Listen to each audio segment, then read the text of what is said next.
Who am I here with? My name is Jacob Minns. I am the founder and content creator of Secret Society of Goths. How long has that been around? Secret Society of Goths it's been around in total probably about 7 years. But professionally and in the incarnation that it's in right now, probably about 3 or 4. 3 or 4 years? 3 or 4 years. And you've been on the internet for how long now, Jacob? The entire time. I've been on the internet since the very beginning. One of my earliest memories was my dad taking me to his office in like '93, and back then like what you had was AOL, and it was very primitive. But I was old enough to know that like I saw on TV that there was computers and a thing called the internet, and then there was a Cartoon Network website on there. And I asked my dad to look for that, and then it came up, and I had this like epiphany about this is how the world's going to be, from now on. And then a couple years later, I made my first website at 9 years old. It was a Beast Wars Transformers. I don't know if you ever seen those. It was the best Transformers. But yeah, I ran that page at 10 years old, and it got real popular. But then from there, I just kind of started going to concerts all the time. Didn't pick back up on content creating until I was about like in high school, when I started making videos for my video journalism class. Wow, so that's how it started? That's how it started. And you made a website at 9 years old? 9 years old, yep. Who influenced you to do that? Well, it was really more like, so I would go to my dad's house on the weekends, and at this age, I was familiar with the concept of websites and the internet, and I've played around the internet a lot at this point. And then my dad owned a car dealership, and I noticed he was making the website for his car lot, and I was like, oh my God, you can just do that? It was similar to having the epiphany of like, you can just make a TV show.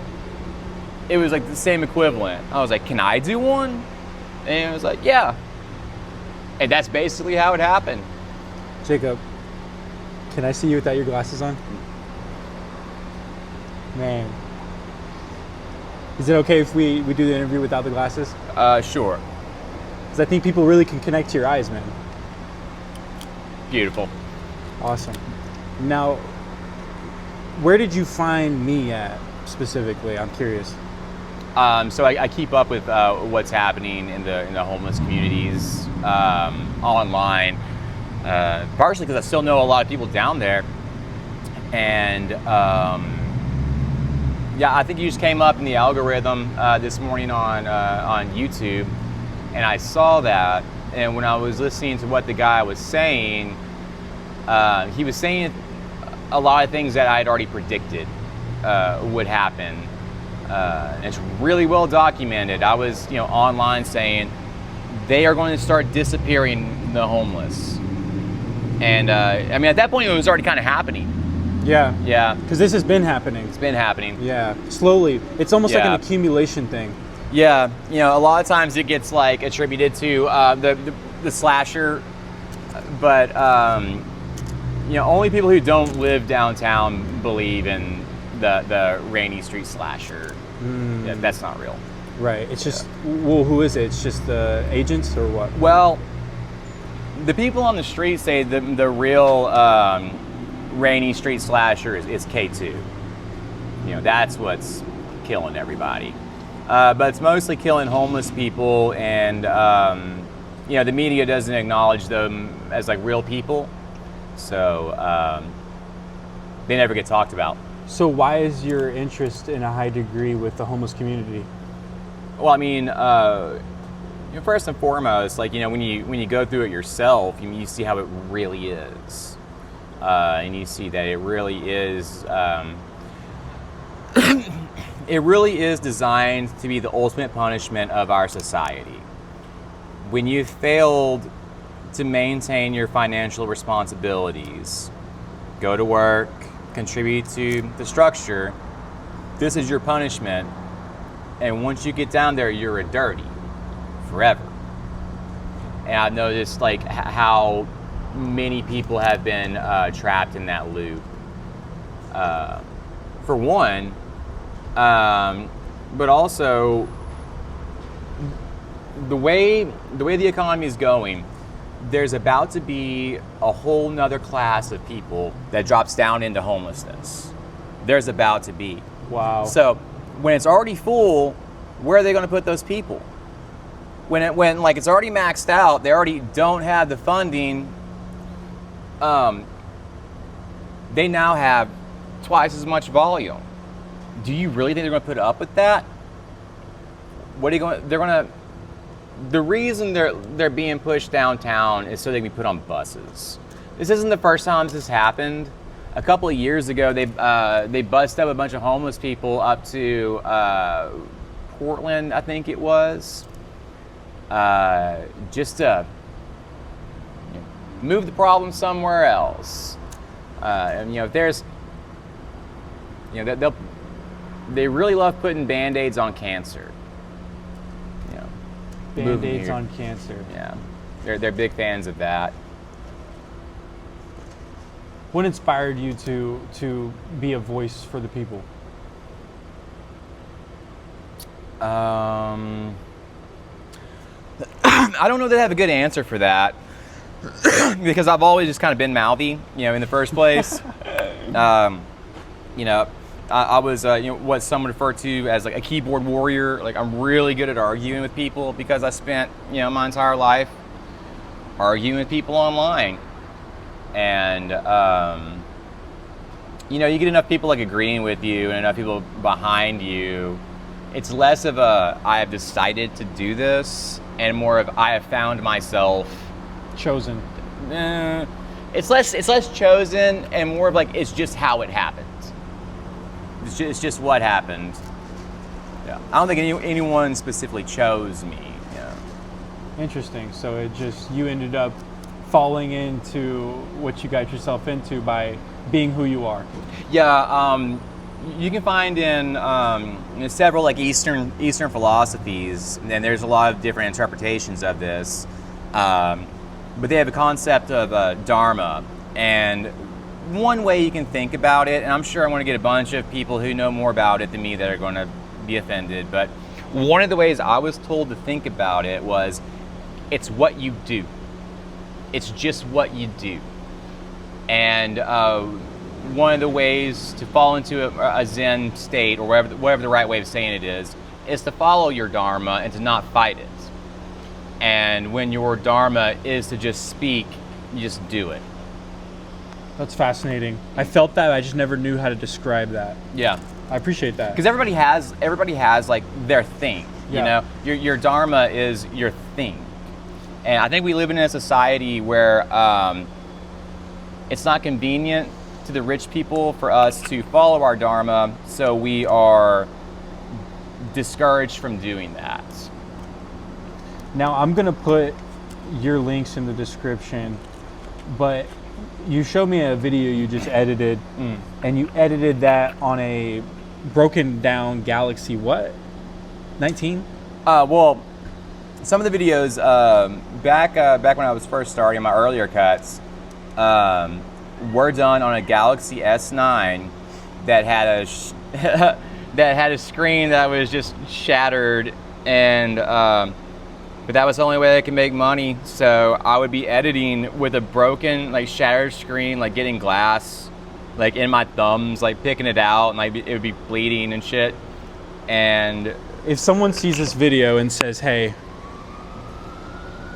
what would you do if someone said, "Hey, Jacob, I want you to create a studio.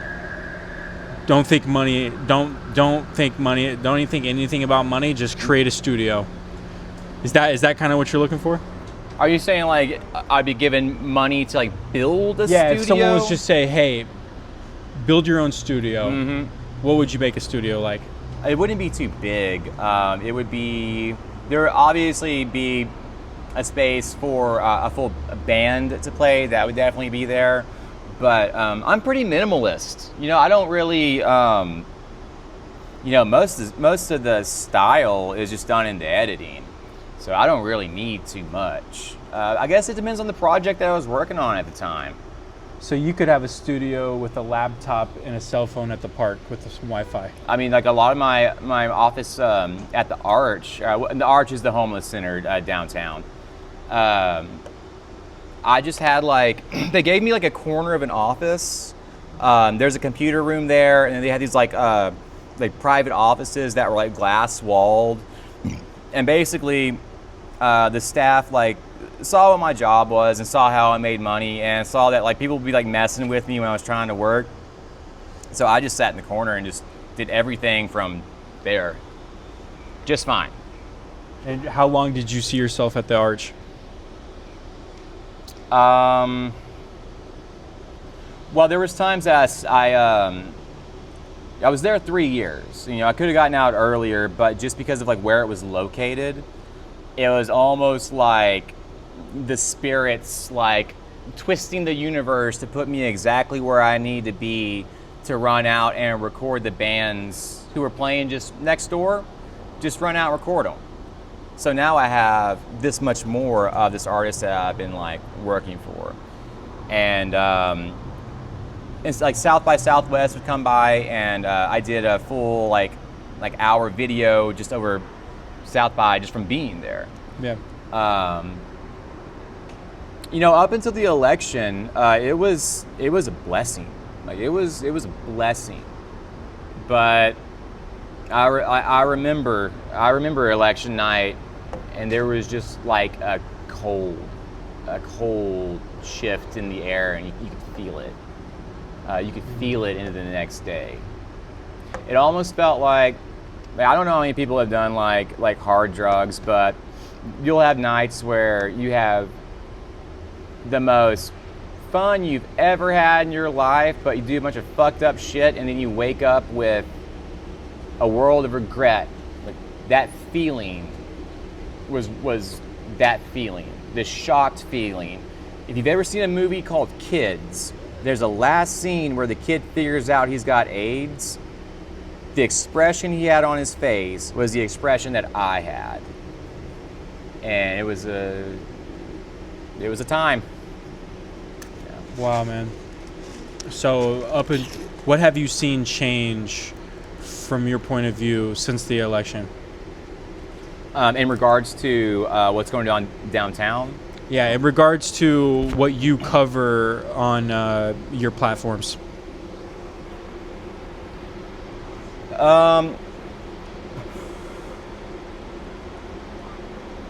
Well,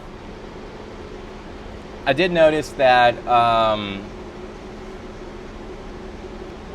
there are certain people that I can't talk to anymore because I'm kind of a left-wing activist. I make a lot of leftist content, and I have friends that go to other countries, and we've had to distance ourselves to avoid them, you know, getting caught up in an airport.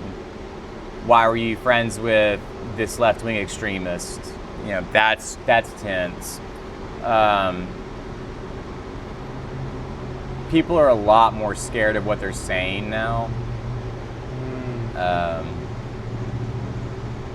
People aren't focusing on much else than current events. You know, there's no like, let's talk about horror movies. Let's make fun of this person. It's, you know, we're only talking about. What do you think the most extreme thing is happening right now in America that's going to create the biggest shift?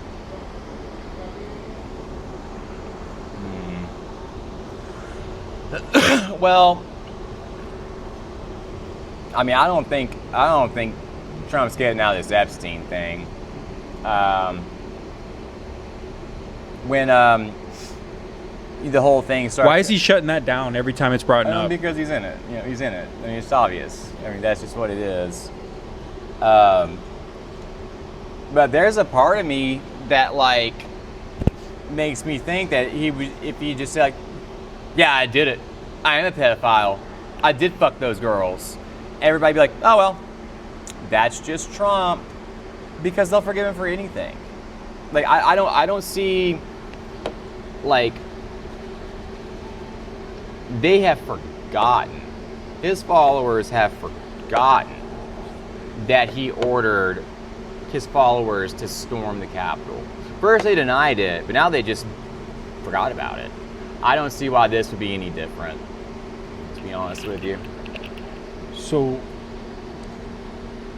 you would say the most extreme thing is just Trump being able to get away with absolutely anything?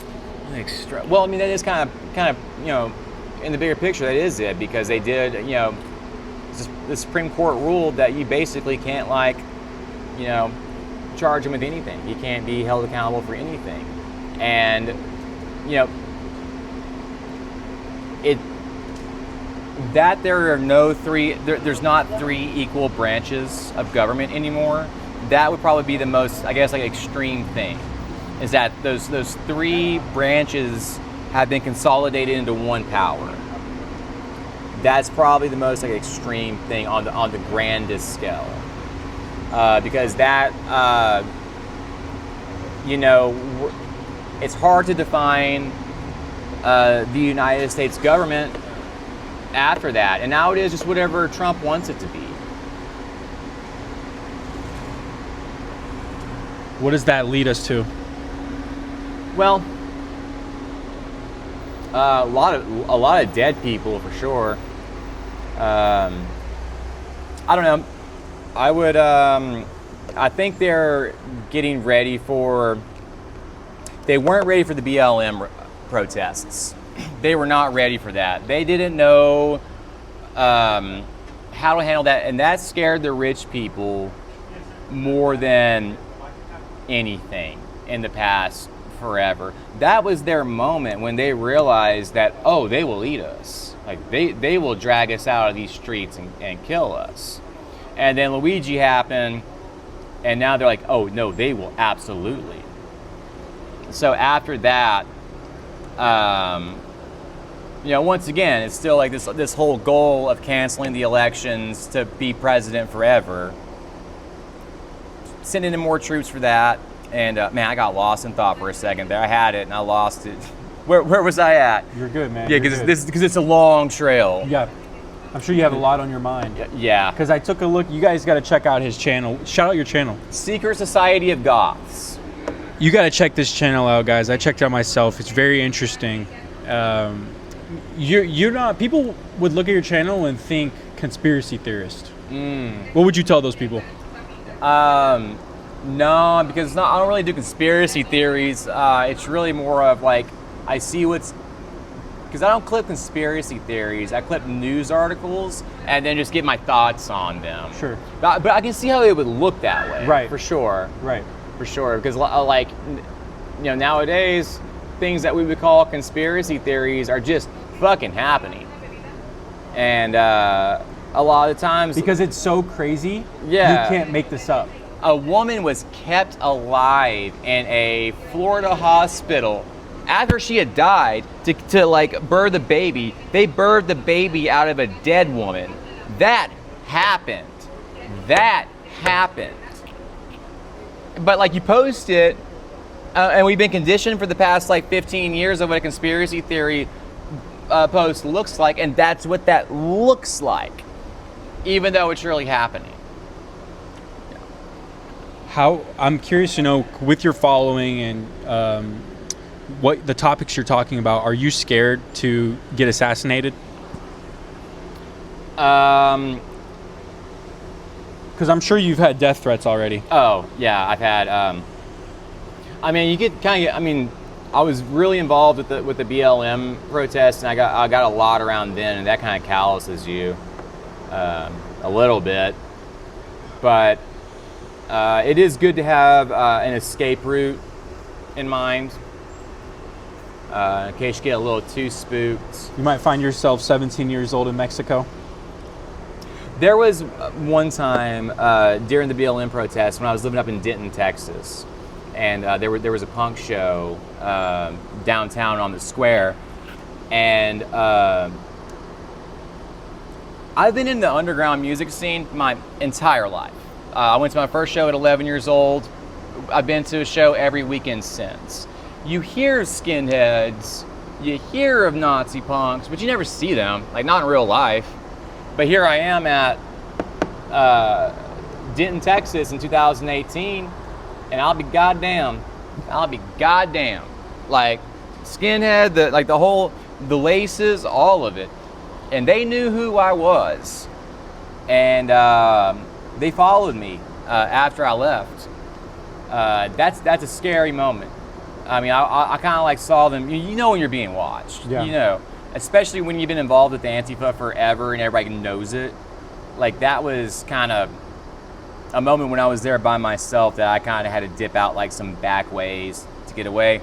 That was one scary thing, but probably the scariest thing that happened was I got a DM from a profile with a MAGA profile picture that was a picture of my grandma. I was like, "This your grandma?" And then it had a picture of my grandma's address on Google Maps. Like, this is where she lived. And what can you do except like, I mean, I forgot what I did. I think I threw up some kind of like bullshit IP address and was like, "This you right here? You want to play this game?" And they blocked me. But like that was fucking scary. Wow, man. And you continue to push your own narrative. Yeah. Regardless. Yeah. Yep. Wow. That's really impressive, man. Regardless of which narrative you push, regardless. Because you're supposed to be able to push anything. Yeah, and there was a lot of like psyops that like really, they've been trying to take me down like for a little bit, because before the election happened, someone, I don't know who, but someone was paying for a lot of AI bot attacks. So what they'll do is like, just for example, I recorded a friend's event that was like a kind of a kink thing. There was no nudity or anything, but it was just like a kinky act during the concert. And I recorded it and posted it, and I got crucified for posting that. Crucified. I am such a sexist. Why would I post this?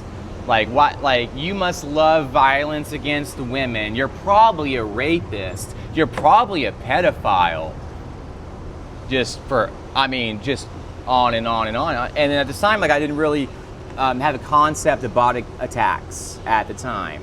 I heard of them, but I didn't even think that was like a real thing. It's like the AI attacks. So you think these are all real people, like doing this? You think this is your following doing this to you? From your perspective, it looks like all the people you've spent your entire life defending is now crucifying you. And to be fair, some of them were. Some of them, a lot of them, did jump on board with that, and that changed me for real. For real, changed me. Because of this AI. Yeah, like, you're a pedophile, sexual abuser. And they just hopped on the bandwagon. And then people I've known for decades. Cut you out their life. Cut me off. Cold turkey. Yeah. Yep. Just like, I saw them like posting under other people's profiles, like, yeah, there was always something with them. I was like, yeah, now that you need a signal to be in the group, now that I'm not the one making you look cool right now, you can just throw it. If one of those people that have done that to you, Jacob, see this video, what's your message to them? I mean, I don't really have a message for them. I don't really have anything to say. I mean, like, you did what you did. I don't have anything else to do with you now. Like, you're not ever going to be back in my life. But, best of luck to you. You were fooled. You were deceived. I think you were very... I think... I am disappointed with a lot of them specifically who should have known better. Who should have known their principles and didn't. And they fell for it. And they went to sacrifice me to make themselves look cool in that one moment. But if they had done that and I went away, like, who else is going to be like pushing the new band's music the way I am? Because I do it for peanuts.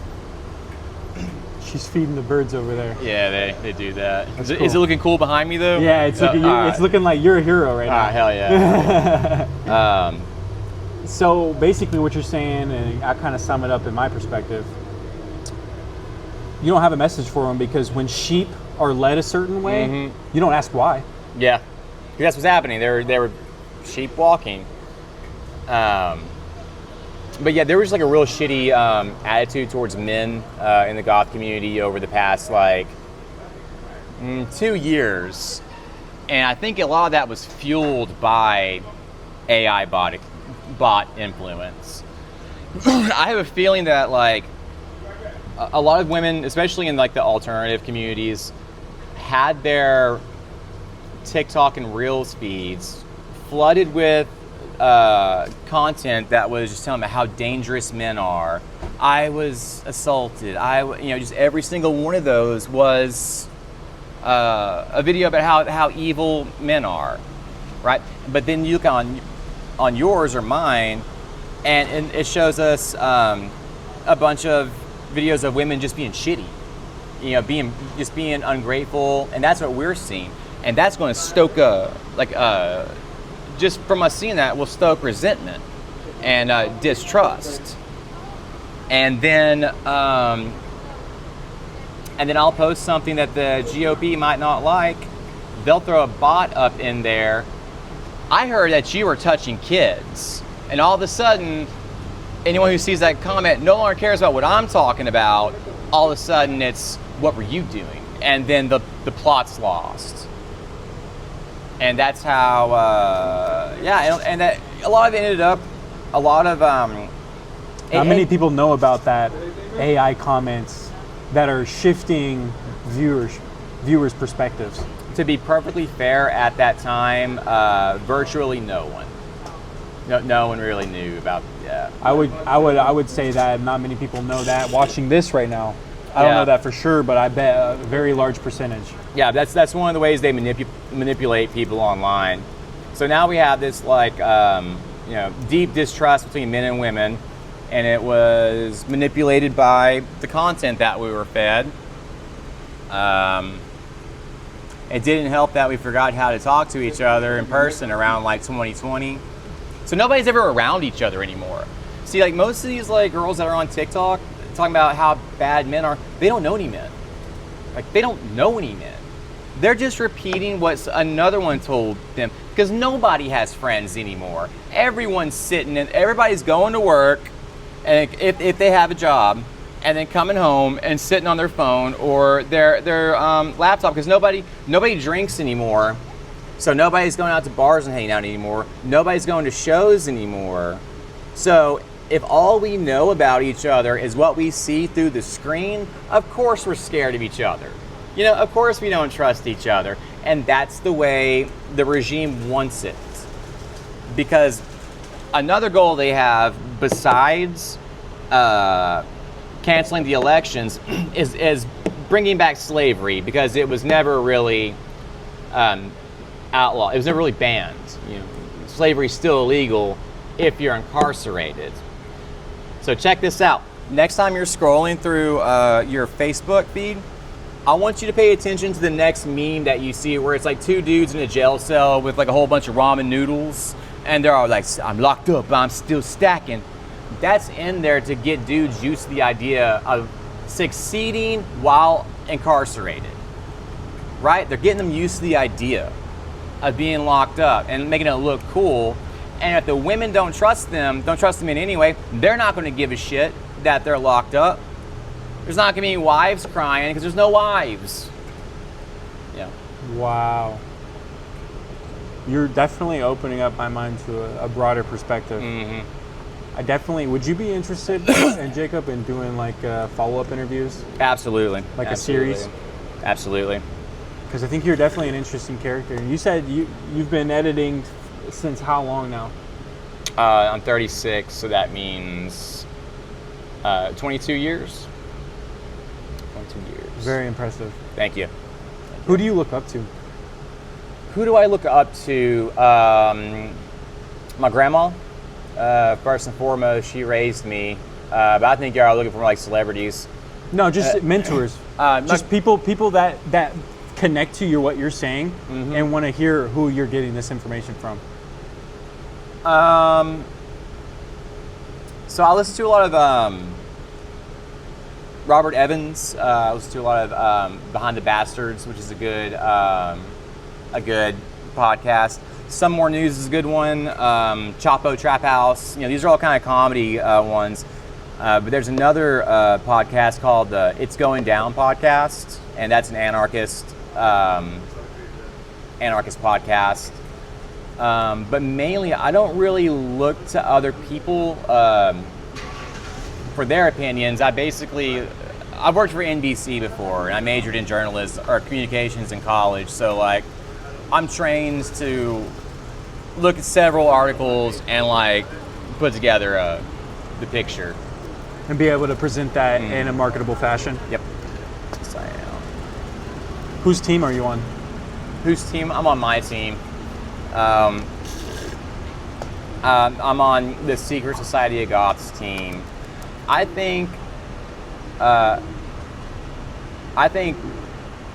teams. The idea of teams keep us in like an us versus them mentality. That I might not. Maybe I don't. I'm not trying to sound like a dick, but just like maybe I just don't appreciate that.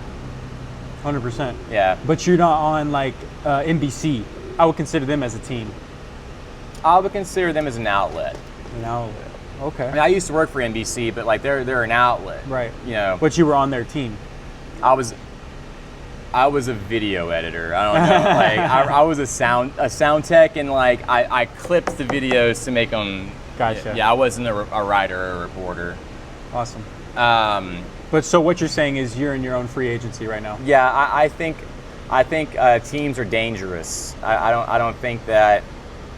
I'm more interested in having a community than a team. Gotcha. If that makes any sense. So then it would just be a matter of perspective. I guess so. I guess we're playing with words a little bit. Yep. 100%. Because I would view a team as community. Sure. Well, in that case, I've never really liked really like labeling myself too much, but I'm kind of one of those people who started off as a Ron Paul libertarian and then kind of went to the Bernie route. I'm kind of that flavor.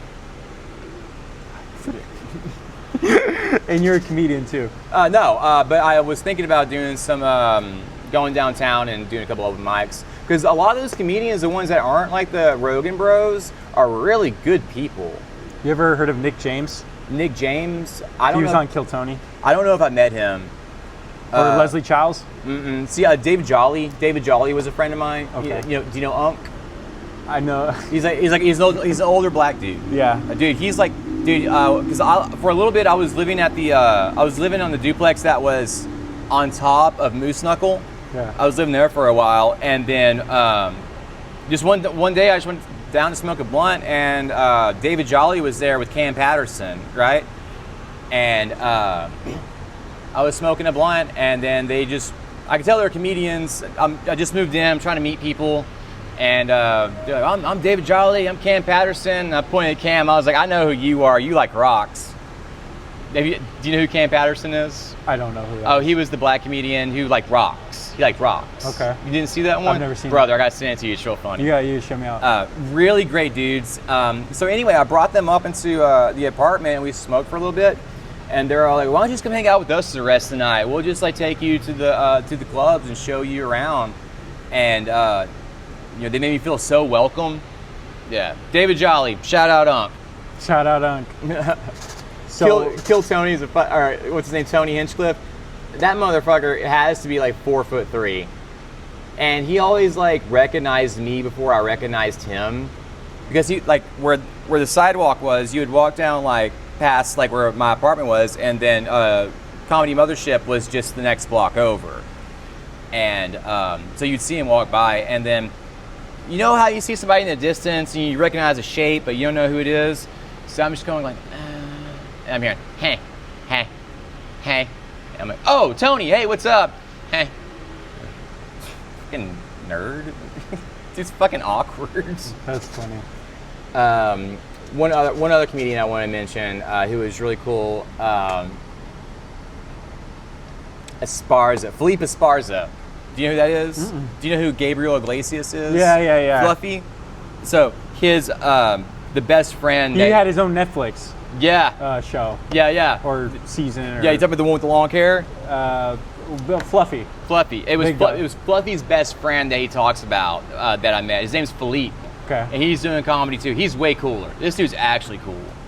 So yeah, he was really cool. And Corey Feldman. Were you involved in the Viva La Raza protests that just recently happened a couple months ago? Which one again? The ones that were at the Capitol. Was that the one that happened when the flood happened? Kind of around that time. Yeah, no, I did help that. I did help with that. I'm curious to know if I could, be there when you guys simulate these protests, just to get, journalism, interviews. Hell yeah. Would you be interested in that? I mean, I would know the second you know. I mean, I'm a little out of the loop about when like the pop-up protests are. Okay. But if I know about one, I'll holler at you about it for sure. Awesome. Because I don't want to give a biased perspective on this channel. Hell yeah. You know what I mean? I just want to discover what's real and what's the truth. I think people are kind of getting sick of that though a little bit, about like not having a bias. Or is it just me? This is me talking out my ass right now. No, talk to me. But be real. I think people do want a bias. Like they do want to know what you think, and they do want because like the first thing you learn when you go to school for communications is everyone is biased and everybody's pretending not to be. And I think like people like our age and younger are really craving like authenticity. Not like, you gotta give both sides equal time. No, realness. Right, that's what I focus on. Yeah. Just the realness. And of course I have my own kind of thesis, but I don't really think people care about your opinion. I just think people decide what's real and what's not. Yeah. You know what I mean? And I give them an opportunity to make that distinction through just offering an open perspective. For sure. And that might be more your vibe. Because I just got a real strong personality and everybody's like, what was that motherfucker saying? And you're either going to get hated, and they do, or you're either going to get loved. And it's both. It's never in between. It's never going to be in between. I have diehard... Because it's not real. Yeah.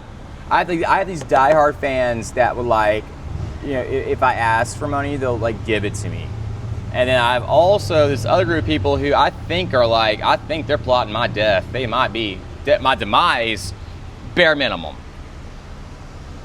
I don't think they're really trying to kill me, but they definitely want me off the internet. For sure. Why shouldn't we have both sides?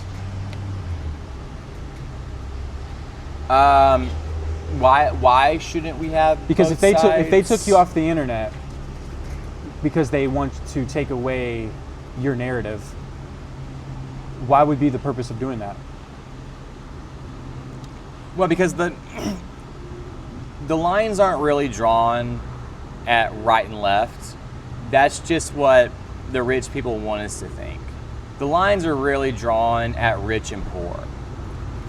And if the rich people think that I'm going to say something that's going to stir up people to really say, you know what, fuck this, just like they did in 2020, I wouldn't be surprised, Wow. You say some really powerful stuff, man. Oh, well, thank you. I can tell you've been absorbed into this environment where it's just built your character to someone that really would be hard to understand by most people and probably often tried to be just tuned out. But I know a lot of people are going to connect to you on this video. Oh, thank you. That's awesome. When they connect to you, do you want them to find you at your Instagram? I'm your sure. Facebook? What's your Facebook called? It's still Secret Society of Goths. So it's all the way on TikTok, Twitter that I very rarely use, but YouTube. I'm going to start putting like more long form content on YouTube. I have one coming out where I'm gonna be bashing this other content creator who kind of sucks. I talk a lot of shit. Yeah. Jacob, if you were to make a call to action for some people, what would you say to them?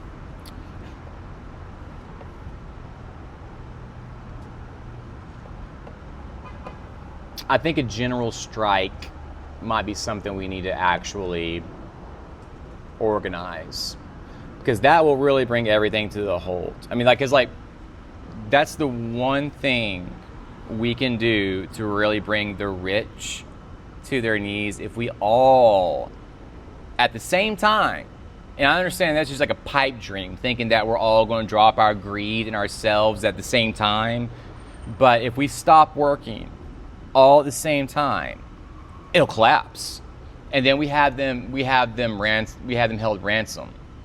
Like, your money is not coming in now because we've decided not to. That's our leverage. Yeah, but that's just such a far pipe dream. I think more realistically, it's a pipe dream because there's nobody on the same page. Exactly. Because they have everybody dismantled and disoriented. Yeah. And everybody hates each other. And nobody trusts each other. And nobody trusts. There's no trust. Yeah. There's no culture. I think a more useful call to action would be to actually get involved in what's going on in your communities. And what I mean by that is that, yeah, it does cost money to go to shows. It does cost money to do things, but there's ways to fundraise. And we need to start organizing more events and actually becoming a community again.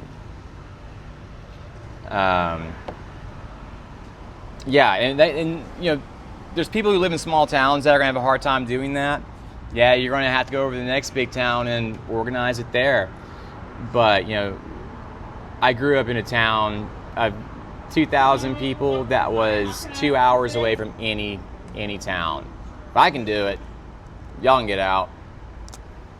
That's a really fair call to action, I would Yeah. say. Get involved with your community. And also start organizing free lunches in your towns. I don't know exactly how the best way to do it, but we have this idea of soup kitchens and bread lines, and it's that's for poor people and you're a failure if you go to one, but we need to rebrand that into community lunch, community dinner, and their nutritious meals. It'd be it's one meal that everybody gets, but it's there and it's free and it's guaranteed. A way to make that happen. Wow. Man, this has been a whole lot. I know we've covered a lot of politics, and I know you're a lot more than just politics. Yeah. I understand that right now you're actually focusing on music. I think with this interview is more like a political one, I think. 100%. Sure, yeah. So what I'm going to do is we'll save more information for another podcast for another show. Sounds good. It was a pleasure tuning in with you. Mm-hmm. If you were to share a message with the world today, what would it be? Get back to your communities. Get back to your communities. I like that. We're praying for you, man. Nice chilling with you, brother. God bless you. All right.